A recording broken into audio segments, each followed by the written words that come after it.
Hello everyone and a massive welcome to the channel. Now this video actually kind of saddens me. The reason why this video saddens me so much to make is because I love this car. Like the car we have, right, it's a Ford Mondeo Titanium X 2-litre diesel. It's a Mark IV. It's got a lot of mileage on the clock. Since we've had the car in the last like 5-6 years or whatever, we've hammered it with a lot of mileage, and it's always been a reliable car. Like, it's not the most expensive car in the world, it's not the flashiest car in the world, but it really is a car that me and my husband both love, and we really have looked after it.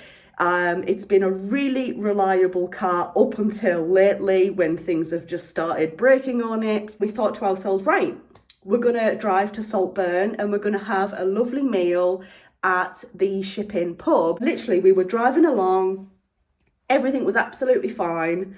And then all of a sudden we literally had just gotten into Saltburn, and we were coming to a stop at some traffic lights. It was like some temporary traffic lights, I think. And all of a sudden we were hearing like a lot of loud banging coming from the car. And then we were literally trying to find somewhere to pull over, and another noise started. And my husband kept saying to me, like, what is that noise? It's like a whirring sort of like kind of noise. And I couldn't hear it from the passenger side.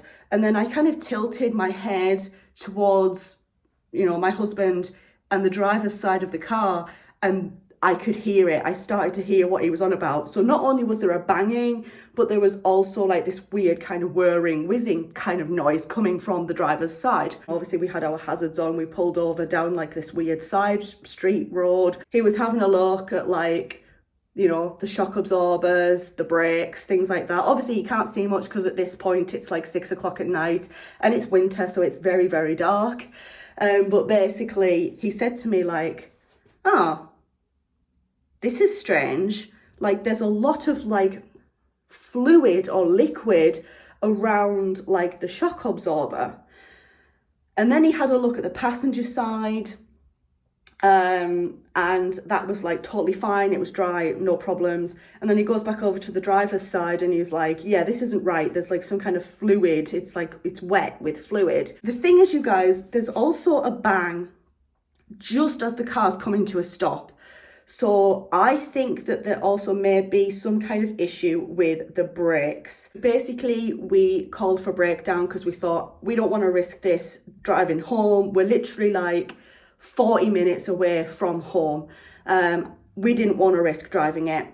So we called breakdown. Luckily, my husband has it included in his, car insurance and his policy. He's entitled to free breakdown recovery, and they'll take us back home or to a chosen destination of our choice, free of charge. To give you a little bit of a time scale on this, we pulled over because of the noise and the banging and whatnot at about 6 o'clock at night. And then we rang for breakdown just before 7 o'clock, I think it was, because my husband wanted to see, what the problem was, and he wanted to, there was a big discussion about should we drive this home or should we just wait for breakdown? And obviously we decided to call breakdown. So we rang them just before 7 o'clock, and we didn't get back home until 11 o'clock at night. We were starving hungry because we didn't get any food, because obviously we were on our way to Saltburn to grab a meal at the Ship-In pub. So we were starving hungry. There was no toilets, so I had to go for a wee a couple of times in a nearby field. Absolutely incredibly muddy. So my trainers are full of mud. I had mud all up my leggings and everything, and what I was wearing, because it was ridiculously muddy. There were no toilets nearby, you guys. Honestly, there was nothing. There was a nearby petrol station, but it didn't have toilets. That doesn't help me when I need a wee. And it was just so cold, because obviously it's winter and we didn't want to just keep the car running, because obviously we were waiting for 3 hours or whatever for the recovery guys to turn up. The recovery guy had to turn the car around in order to get it up on the ramp.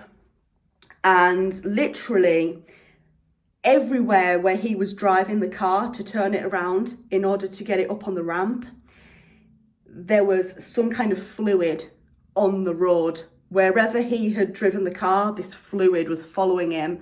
But the strange thing is, you guys, it was up on the ramp. Like I said, it was like a 40-minute drive back to the house.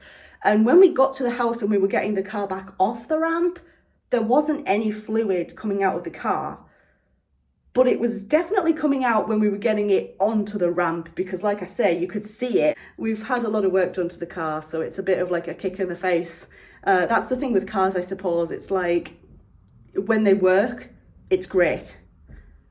When things go wrong, it's a nightmare, and it could be very expensive. Like I said, we've already spent quite a lot of money on the car, getting bits done here and there over the past recent months. All I can really say now is thank you so much for watching this little story time video. If you enjoyed it, leave it a thumbs up. If you're new here, go ahead and click on that subscribe button.